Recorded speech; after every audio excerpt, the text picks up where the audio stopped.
Hello everyone, this is Erik, the Asian movie enthusiast, and this is my review of The Eye, a Hong Kong horror movie from 2002 that stars Angelica Lee and was directed by the Pang brothers.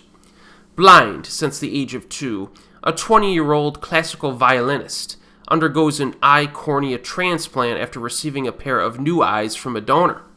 Initially, she is glad to have her sense of sight restored, but becomes troubled when she starts seeing mysterious figures that seem to foretell gruesome deaths. The night before her discharge from the hospital, she sees a shadowy figure walking a patient out of the room, and the next morning the patient is pronounced dead. So sometimes the Pang brothers co-direct movies, and other times they work separately on different films.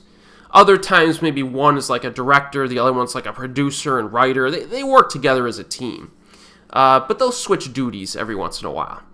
Based on their solo directing efforts, I do think Oxide is the superior director, but they work very well as a team. So Bangkok Dangerous made a splash internationally, but it was The Eye that was the movie that kind of elevated their presence and popularity in horror circles. And revisiting this movie, it's kind of easy to see why.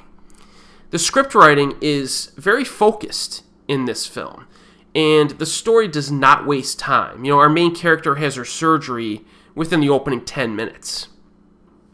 And the cool thing about this premise specifically is that our protagonist has been blind since she was 2 years old, so she does not necessarily know that the people that she's seeing are actually ghosts. She'll see something and she won't be able to place what it is because she hasn't seen anything in so long, and her eyes are still kind of adapting, and she's still trying to get that, she always identified things through touch. So now she's got to learn to see something and identify it instead of being able to touch it, right? Or hear it or whatever. So it's pretty interesting. And, because she's in this state of sensory transition, it makes these spooky images even more confusing to her. Apparently, some people in real life have significantly, had some psychological difficulty after regaining their sight after long periods of time. And the Pang brothers really kind of lean into this concept. Angelica Lee is the lead actress, as I said, and she gives a very good performance. She has a likable persona and is pretty great at playing vulnerable characters. She only has 26 acting credits over 23 years, but has appeared in a few pretty fantastic movies.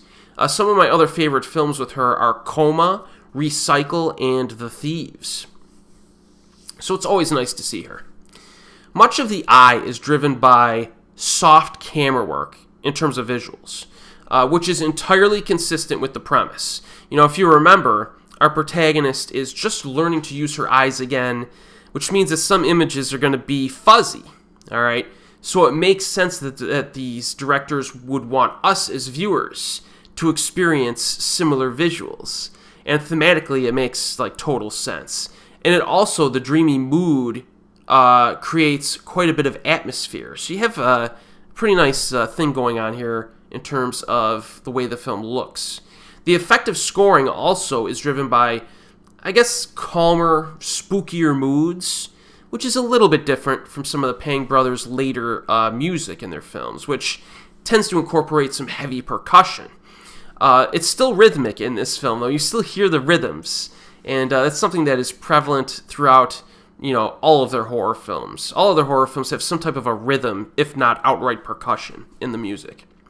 Now, in terms of scares, there are a few unnerving, memorable horror scenes to enjoy.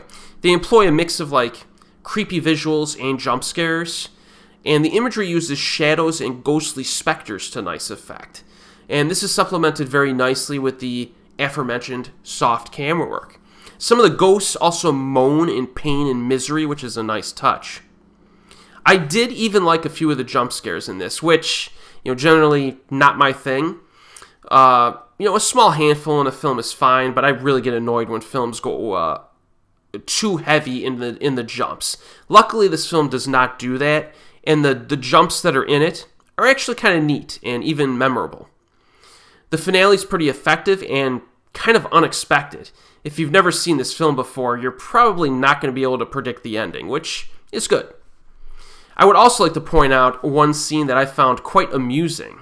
If you're a fan of violin music, it takes place, this one scene takes place at an orchestra practice, and,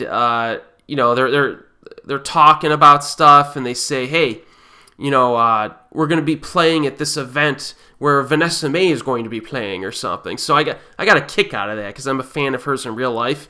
It just shows how popular she was at the time when, Hong Kong horror movies were mentioning her. But when all is said and done, The Eye has a certain craftsmanship that is admired by a lot of fans of horror cinema. When you ask someone to name a Hong Kong horror film, The Eye is a lot of times the first one that comes to mind. So if you have not seen it, you should definitely check it out. It's currently available on DVD, and make sure that you avoid the remake. And as always, I will see you next time.